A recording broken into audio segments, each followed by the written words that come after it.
সিরাতুল মুস্তাকিম। চিল্লায় বলেন এই দাগটার নাম কি? সিরাতুল মুস্তাকিম।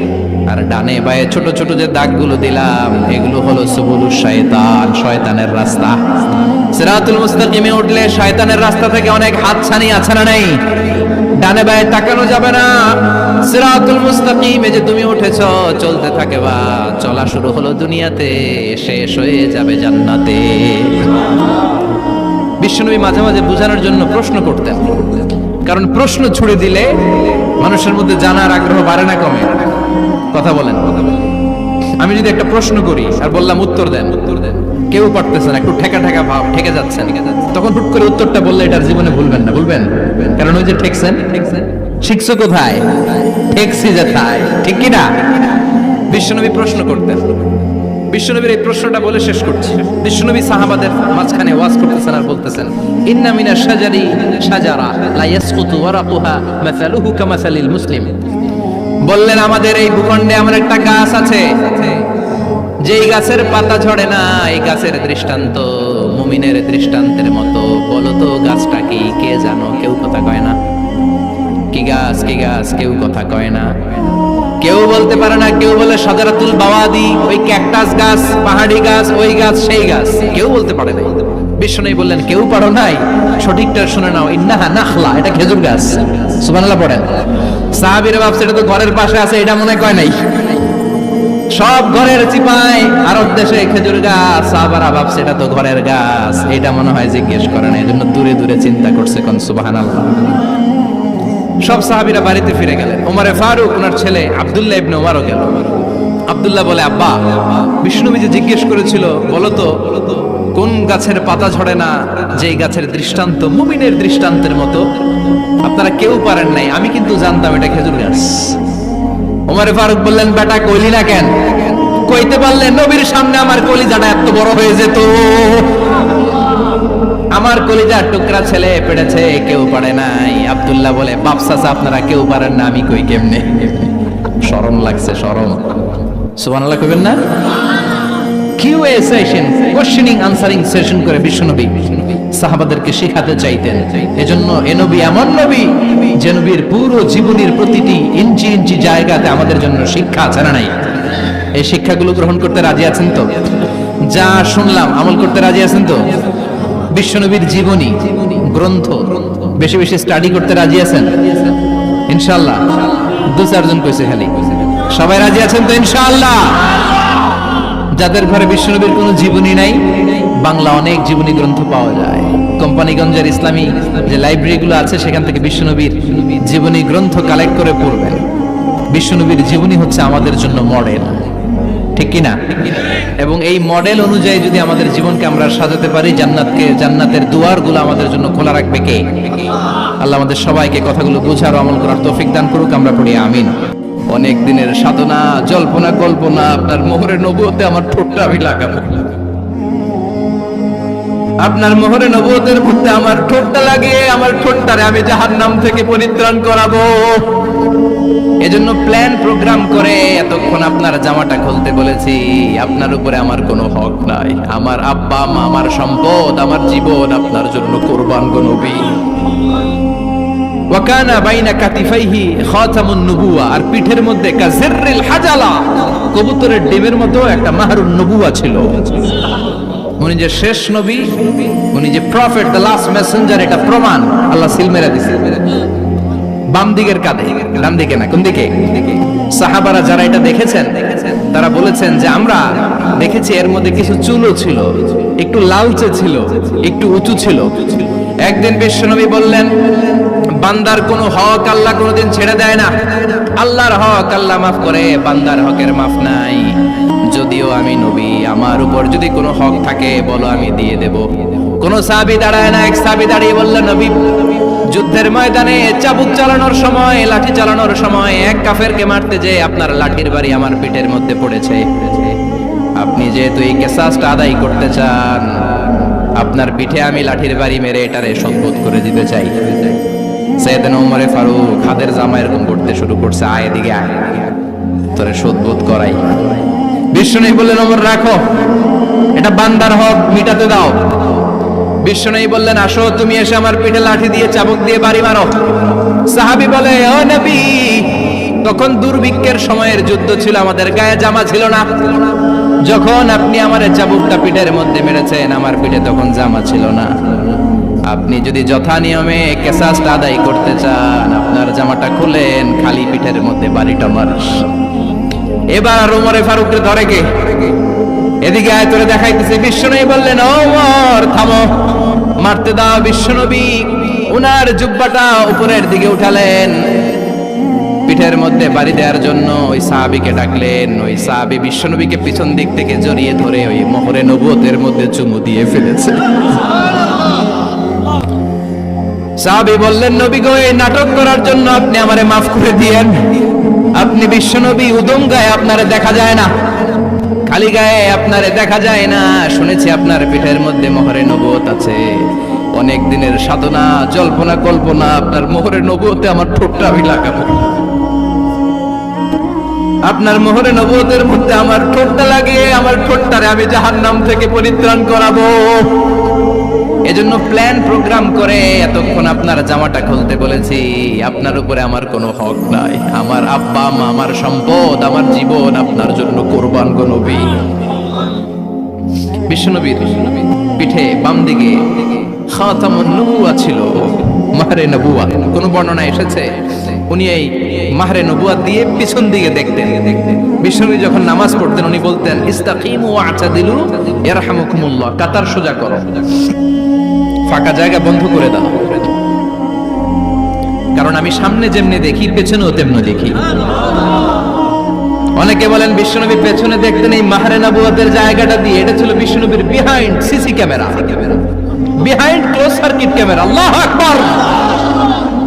বিশ্বনবী ছাড়া কোন নবীর পিঠে এরকম মাহরে নবুয়া ছিল নাকি?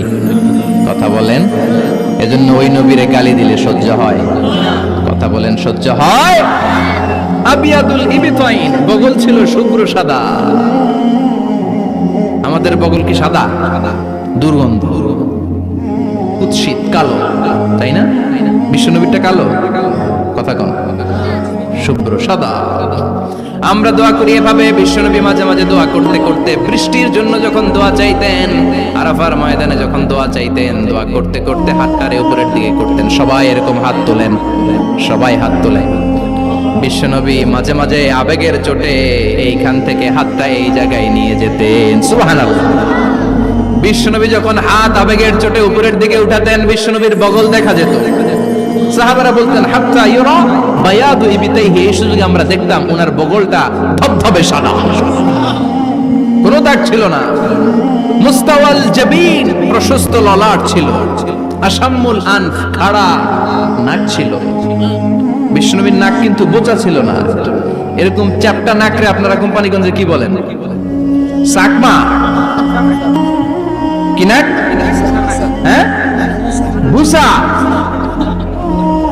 নাক বুসা বা বোচা।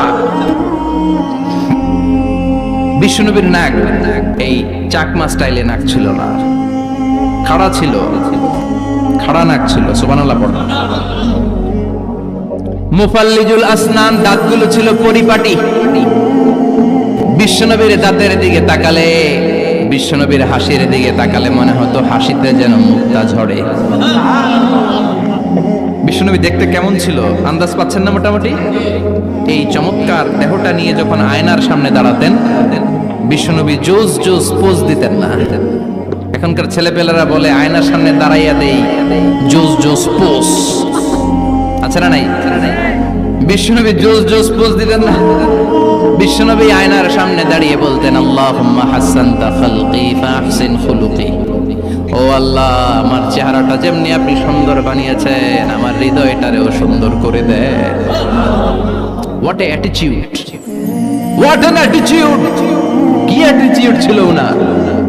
আমরা আয়নার সামনে সেজে পড়ে দাঁড়ালে চুলকে সাইজ করি, পাং করি, স্টাইল করে, ডিজাইন করি। বিশ্বনবী সুন্দর চেহারাটা নিয়ে যখন আয়নার সামনে দাঁড়াতেন, বলতেন, আল্লাহ, আমার চেহারাটা যেমনি সাদা, হৃদয়টারেও সাদা করে দেন। কিছু মানুষ আছে চেহারা সাদা, হৃদয় কালো, আছে না নাই? কিছু মানুষ আছে চেহারাটা কুচকুচে কালো, অন্তরটা সাদা, এমন মানুষও আছে না নাই? বিশ্বনবীর ভেতরও সাদা বাহিরও সাদা, সুবহানাল্লাহ। আর এই সুন্দর সাদা দেহ নিয়ে আয়নায় দাঁড়িয়ে পড়তেন, আল্লাহ চেহারা যেমনি সুন্দর চরিত্রটাও সুন্দর করে দেয়। এজন্য আয়নার সামনে দাঁড়িয়ে এই দোয়ার দরকার আছে না নাই? পড়তে রাজি আছেন? মনে থাকবে না মাহফিল শেষ ভুলে যাবেন? মনে থাকবে? আয়নার সামনে আপনি যখন দাঁড়াবেন, আপনার স্ত্রী যখন দাঁড়াবে, আপনার বাচ্চারা যখন দাঁড়াবে, বলে দিবেন বাবা আয়নার সামনে দাঁড়ানোর দোয়া পড়ো। কত অসাধারণ দোয়া! পড়েন আওয়াজ করে আমার সাথে, আল্লাহুম্মা হাসানতা খালকি ফাআহসিন খুলুকি, আল্লাহুম্মা হাসানতা খালকি ফাআহসিন খুলুকি। এর মানে আল্লাহ আমার চেহারাটা করেছো সুন্দর, আমার আচরণ আমার চরিত্রটাও সুন্দর করে দাও। চিৎকার করে পড়েন আমিন। তাহলে বিশ্বনবীর ব্যাপারে তিনটা কথা আমরা শুনবো বলেছিলাম, প্রথমটা শুনে ফেলেছি। মানে উনি দেখতে কেমন ছিল, উনি দেখতে কেমন ছিল, এর মধ্যে আমাদের আমলের কিছু নাই, শুধু বর্ণনা করা আর শোনা আর বিশ্বনবীকে ভালোবাসা, ঠিক কিনা? কারণ উনার না খাড়া, আমার তো খাড়া নাও হইতে পারে। উনি সুন্দর, আমি তো শ্যামলা হইতে পারি, কারণ এটা আল্লাহর দেয়া পরীক্ষা, ঠিক কিনা? দ্বিতীয় পয়েন্ট থেকে আমাদের আমল শুরু। দ্বিতীয় পয়েন্ট ছিল বিশ্বনবীর আচরণগত বৈশিষ্ট্য। আমার নবীর বিহেভিয়ার কেমন ছিল, কন্ডাক্ট সিস্টেম কেমন ছিল, ম্যানার কেমন ছিল, মানুষের সাথে কমিউনিকেশনটা কেমন ছিল, ব্যবহারিক জীবনটা কেমন ছিল, এগুলো আমল করার দরকার আছে না নাই? কষ্ট হচ্ছে? কষ্ট হচ্ছে? মনোযোগ আছে তো? মনোযোগ আছে না গেছে? আমরা এবার শুনবো বিশ্বনবীর আচরণ কেমন ছিল। বিশ্বনবী যখন রাস্তা দিয়ে হাঁটতেন, ইয়ামশি হাউনান, বিনয়ের সাথে হাঁটতেন। ইয়ামশি হাউনান, রহমানের বান্দারাও বিনয়ের সাথে রাস্তা দিয়ে হাঁটে, ঠিক কিনা? ওয়া ইবাদুর রাহমানিল্লাযীনা ইয়ামশুনা আলাল আরদি হাওনান ওয়া ইযা খাতাবাহুমুল জাহিলুনা ক্বালু সালামা। রহমানের বান্দারা যখন রাস্তা দিয়ে হাঁটে, বিনয়ের সাথে হাঁটে, তারা অহংকার প্রদর্শন করে না, মানুষের সাথে বিনয়ের সাথে রাস্তা দিয়ে হাঁটে। এজন্য রাস্তা দিয়ে যখন হাঁটবো বিনয়ের সাথে হাঁটবো। রাজি আছেন তো? নাকি অহংকার প্রদর্শন করে হাঁটবেন? বিশেষ করে যুবকেরা, 3-4 জন যুবক একসাথে হলে রাস্তায় ওদের আর কারো হুঁশ জ্ঞান থাকে না, পুরো দুনিয়াটাই মনে হয় দুনিয়াটাই আমার, আছে না নাই? না, মুরব্বীকেও সম্মান করবা, মহিলাদেরকে সম্মান করবা, তোমার জায়গায় তুমি হাঁটবা, ভদ্রভাবে হাঁটবা। ভদ্রভাবে হাঁটার দরকার আছে না নাই? উনি মুরব্বী, একদিন উনিও তোমার মতো যুবক ছিল, ঠিক কিনা? এই যে আমার কালো দাড়ি আজীবন কালো থাকবে? কথা বলেন। উনার সাদা দাড়ি ছোটবেলায় মনে হয় সাদা দাড়ি নিয়ে আসছিল না? হ্যাঁ, উনিও একদিন তাগড়া যুবক ছিল, উনিও কোম্পানিগঞ্জ বাজারে দাঁড়ালে লোকজন তাকিয়ে থাকতো, ঠিক কিনা? তার মানে রং ধরা যৌবন জং ধরে শেষ। যৌবন সব সময় থাকে না, সার্টেন একটা পিরিয়ডের জন্য আল্লাহ দিয়েছে। এজন্য যুবক ভাইরা, তোমাদের রক্ত গরম, তোমাদেরকে বিনয়ী হতে হবে বেশি, ঠিক কিনা? রাজি আছো তো সবাই? বিশ্বনবী বিনয়ের সাথে হাঁটতেন। ওয়াকানা ইয়াতাবাসসাম, সবসময় মুচকি হাসতেন। কি করতেন? মুচকি হাসেন তো আপনারা? হাসেন না? মুচকি হাসবেন, কারণ মুচকি হাসতে পয়সা লাগে না। লাগে? মুচকি হাসি দেন তো একটা। এই যে সবার এখন মুচকি হাসি, পয়সা লাগছে? কথা কর। তাবাসসুমুকা ফি ওয়াজহি আখিকা সাদাকা, you would smile to your brother, it's a charity. তুমি তোমার ভাইয়ের দিকে তাকিয়ে যে মুচকি হাসবে, এত সদকা দেওয়ার সওয়াব হয়ে যাবে। বিশ্বনবী সব সময় মুচকি হাসতেন। হাসি 3 ধরনের, তাবাসসুম, যিহক, কাহকাহা। কাহকাহা মানে অট্ট হাসি, আলিফ লাইলার দত্তরা যেমন হাসি দেয় ওই হাসি। এটা নামাজের মধ্যে কেউ দিলে নামাজও শেষ, ওযুও। আর দেখে হালকা আওয়াজে হাসি, সামান্য দাঁত দেখা যায় মাঝে মাঝে। বিশ্বনবী মজা করে এরকম হাসি দিতেন, কিন্তু সব সময় বিশ্বনবীর ঠোঁটের মধ্যে মুচকি হাসি লেগেই থাকতো। তাহলে আমরা বিনয়ের সাথে হাঁটবো, নাম্বার 1। নাম্বার 2, সব সময় মুচকি হাসবো। রাজি আছেন? ঘরে যেই স্ত্রীকে একটা মুচকি হাসি দিবেন, আজকে রাতেই দিবেন, যেই একটা মুচকি হাসি। রাজি আছেন? হ্যাঁ, ভালোবাসা বাড়াই দিবে কে? কথা কয় না। ভালোবাসার কথা আসলে আওয়াজ কমে যায়। ভালোবাসার কথাও কোরআনে আছে না নাই? আল্লাহু আকবার। আল্লাহ দাম্পত্য জীবনের ভালোবাসা তুমি বাড়িয়ে দাও। ইযাল তাফাতা ইলতাফাতা জামিআন। এই 2-1 জন ওঠা বসা করতেছে কেন? ওঠা বসা করা যাবে না, বসেন। আর অল্প কয়েক মিনিট কথা বলবো। এখানে তো অনেক বিশৃঙ্খল, আমি তো বলতেছি না কিছু, অনেক বিশৃঙ্খল হয়ে গেছে মাহফিলটা। ওঠা বসা করা যাবে না, বসেন। 2-4 মিনিট কথা বলে আমরা একসাথে বিদায় নিব, কারণ এই মাহফিলগুলোর একটা সৌন্দর্য আছে। আপনি ওঠা বসা করলে সৌন্দর্যটা নষ্ট হয়। আপনি কি মনে করছেন শুধু এই মিডিয়া কর্মীরাই ভিডিও করে, ফেরেশতাদের ভিডিও নাই? ওয়া কুল্লা শাইইন আহসাইনাহু ফি ইমামিন মুবিন। ফেরেশতাদের ভিডিও ক্যামেরার নাম ইমামুম মুবিন। সুবহানাল্লাহ পড়েন। এই ইমামুম মুবিন নামক ক্যামকর্ডার, এটা দিয়ে তারা রেকর্ড করে নিয়ে যায়। এজন্য ওঠা বসা করলে এটা সুন্দর লাগবে। কথা বলেন। আর উঠবেন কেউ? আর কয়েক মিনিট কথা বলবো, আমরা কেউ উঠবো না ইনশাআল্লাহ। পড়েন। ইযাল তাফাতা ইলতাফাতা জামিআন। বিশ্বনবীর যদি ডানে বায়ে কোথাও তাকানোর দরকার হতো, উনি আর চোখে তাকাতেন না। অনেকে এইভাবে বসে আছে, ডানে এমনে তাকায়, এমনে আছে না নাই? এইভাবে এমনে তাকায়, আছে না নাই? এইভাবে তাকানো যাবে না। বিশ্বনবী ডানে তাকানোর দরকার হলে ইলতাফাতা জামিআন, অ্যাবাউট টার্ন, ঘুরে যেতেন, ঘুরে এইভাবে তাকায়। আবার বায়ে তাকানোর দরকার হলে বুকটা নিয়ে, শরীরটা নিয়ে ঘুরে যেতেন, এইভাবে তাকাতেন। সুবহানাল্লাহ পড়বেন না? আর চোখে তাকানো কি ভালো স্বভাব? বিশ্বনবী ইদাল তাফাতা ইলতাফাতা জামিআন, যেদিকে তাকাবেন ওদিকে ফুল্লি মনোনিবেশ করতেন, তারপরে তাকাতেন। সুবহানাল্লাহ পড়েন। ওয়া কানা মুস্তাহিয়ান, লাজুক ছিলেন, বেশ লাজুক। এখন সমাজে লাজুকতা নাই, লাজ শরম আমরা হারাতে বসেছি, ঠিক কি না? বিশ্বনবী আসাদ্দু হায়াআন মিনাল আদরা ফি খিদ্রিহা, যেই মেয়েদের বিয়ে হয় নাই, এমন ভার্জিন নারী, কুমারী নারী যারা পর্দার ভেতরে অনেক লাজুক হয়ে বসে থাকে, বিশ্বনবী পর্দার আড়ালে ওই কুমারী নারীদের চাইতেও বেশি লাজুক ছিলেন। এত লাজুক ছিলেন, এত লাজুক ছিলেন, লজ্জা পেলে চেহারাটা বিশ্বনবী লাল হয়ে যেত। ছোট্টবেলায় হালিমাতুস সাদিয়ার বাড়িতে যখন দুধ খেতে গিয়েছিলেন, বিশ্বনবীর দুধমা হালিমাতুস সাদিয়া বলে, এই কুরাইশি মুহাম্মদ ছেলেটাকে কখনো কাঁদতে দেখি নাই। ক্ষুধা লাগলেও কাঁদে না, ব্যথা পেলেও কাঁদে না, শুধু লজ্জাস্থানের জায়গা থেকে কাপড়টা একটু সরে গেলে ছোট্ট মুহাম্মদ চিৎকার দিয়ে ওঠে। কি বুঝে সে? ক্ষুধা লাগলেও কাঁদতো না, ব্যথা পেলেও কাঁদতো না, লজ্জাস্থানের জায়গা থেকে কাপড় সরে গেলে বিশ্বনবী চিৎকার দিয়ে উঠতেন। সুবহানাল্লাহ পড়েন। এজন্য লজ্জা শরমের দরকার আছে না নাই? ইযা লাম তাস্তাহি ফাসনা মা শিতা, যদি লজ্জা শরম না থাকে যা মন চায় তাই করতে পারো। এটা আমাদের বাংলাদেশে ব্যাপক। লাজ শরম কিচ্ছু নাই, যে যেটার যোগ্য না সে সেইটা করতে যায়, ঠিক কি না? এই যে হিরো আলমের মনোনয়ন নিয়ে টানাটানি, কোনো লজ্জা শরম আছে? আমার যোগ্যতা থাকতে হবে না? আমাকে রাজনীতি জানতে হবে না? আমাকে যদি আজকে বলে মিজানুর রহমান আজহারি আপনি অনেক কোয়ালিফাইড লোক, আপনি কালকেই দেশের প্রধানমন্ত্রী, আমি ওই জায়গায় বেহুশ, কারণ আমার নাই কোনো রাজনৈতিক জ্ঞান, নাই কোনো ডিপ্লোম্যাটিক জ্ঞান, নাই কোনো কূটনৈতিক জ্ঞান, এই কাজ আমার নয়। এজন্য লাজুকতার বড় দরকার। যেখানে যার বসা দরকার সে সেখানে যাবে। কিয়ামতের আগে যেই লোক যেই চেয়ারে বসার দরকার ওই লোক ওই চেয়ারে বসবে না। এটা হলো কিয়ামতের আলামত। জোরে কোন ঠিক কিনা? সভাপতি হওয়ার যোগ্যতা নাই, সভাপতি হয়, আছে না নাই?